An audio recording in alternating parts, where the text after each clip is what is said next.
So you want to know how to activate and protect your spiritual gifts. Let's get right into it.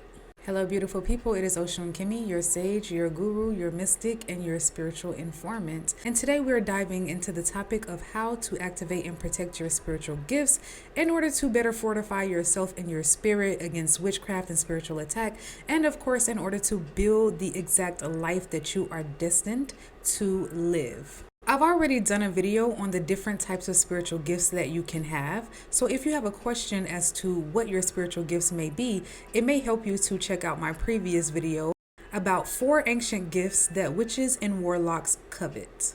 So let's first talk about how to activate your gifts, and then we will talk about how to protect them. So there are 2 things that are important to note when it comes to activating your spiritual gifts.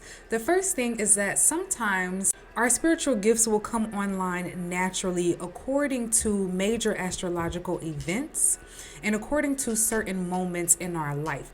For instance, the 2020 conjunction between Saturn and Jupiter initiated a major shift in timelines from 3D to 4D, and as a result, a lot of people's gifts came online. There was also the 11/11 portal on November 11th that also brought in spiritual activations.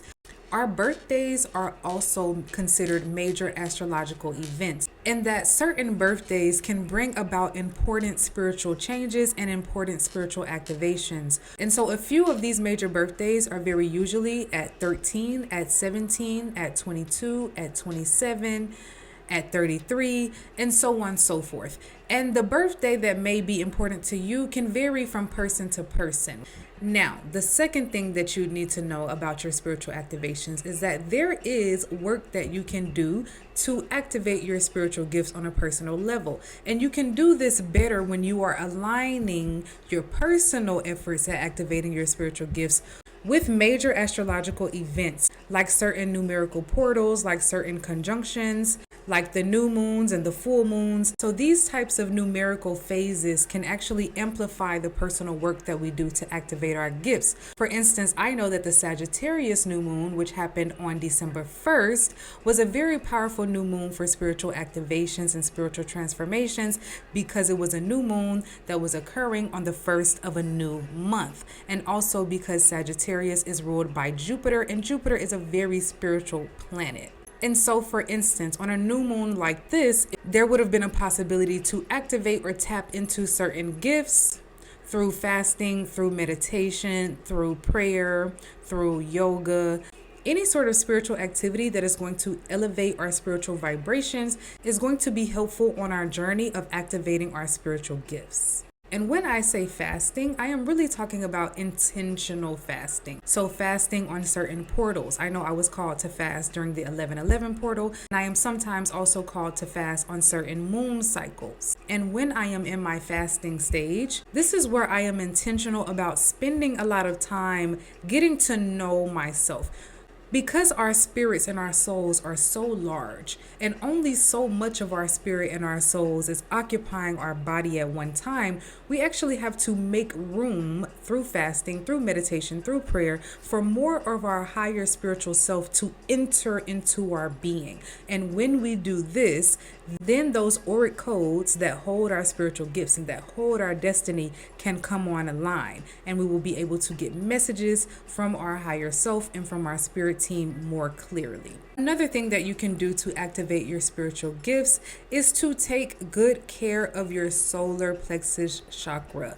There is so much destiny power, and there is so much power for our spiritual gifts in our solar plexus chakra. Our solar plexus chakra is so important because it is heavily connected to our gut, aka our intuition and our inner knowing. Also because it is the area where our umbilical cord stemmed from. And so our solar plexus chakra is actually the place where a lot of our ancestral gifts and our ancestral inheritances lie. We carry the energy and the codes of our destiny within us and within our aura or our auric frame. And so a major key when it comes to activating your spiritual destiny and your spiritual gifts is actually knowing what that destiny and those gifts are. And a major important way to get to know your destiny and get to know your spiritual gifts is by studying your astrological chart. It's by studying your birth chart, your soul urge number, your life path number. Your literal birth date is an auric code. The day that you were born, the time that you were born, the month that you were born, all of that is a code. So researching and breaking down the code of your birthday is going to be key for getting to know who you were born to be and who you are destined to become. So numerology and astrology is going to be important for us on this journey of activating and decoding our own auric codes. Now, when it comes to protecting your spiritual gifts, the main way to protect your spiritual gifts is to, one, know what they are. Because when we are in situations where witches and warlocks and entities know more about us than we do, that is what places us at a disadvantage. And that is how our gifts can be siphoned and stolen, because many times people don't even actually know that they have gifts or know what those gifts are. And as a result, people don't actually know why they are being spiritually attacked. They take it as a personal thing, but truthfully, many of us are out here getting spiritually attacked because of your magic, because of the gifts that you hold within yourself. The second way to protect your spiritual gifts, of course, is to pray over those gifts and to claim those gifts on a daily basis.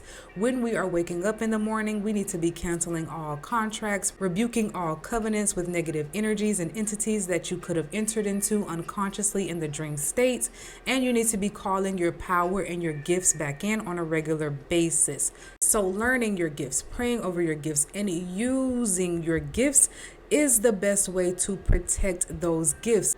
Because the way that spiritual law works is essentially that any energy that is not being used can be tapped into. Any energy that is not being claimed can be tapped into. So claim the energy of your gifts, use them on a regular basis, use them to elevate your life, use them to manifest, use them to spiritually fortify yourself against spiritual attack.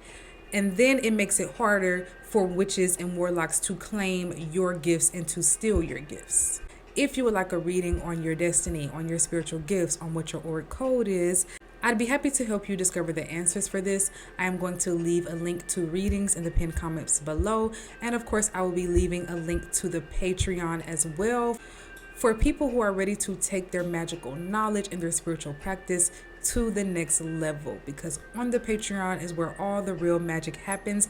And that is the place where we have been building a community of light workers who are all dedicated and devoted to elevating and ascending on their spiritual journey. So if you would like to join this community, there will be a link for the Patreon as well in the comments. I hope that this video was helpful. May peace and blessings be forever upon you. Selah.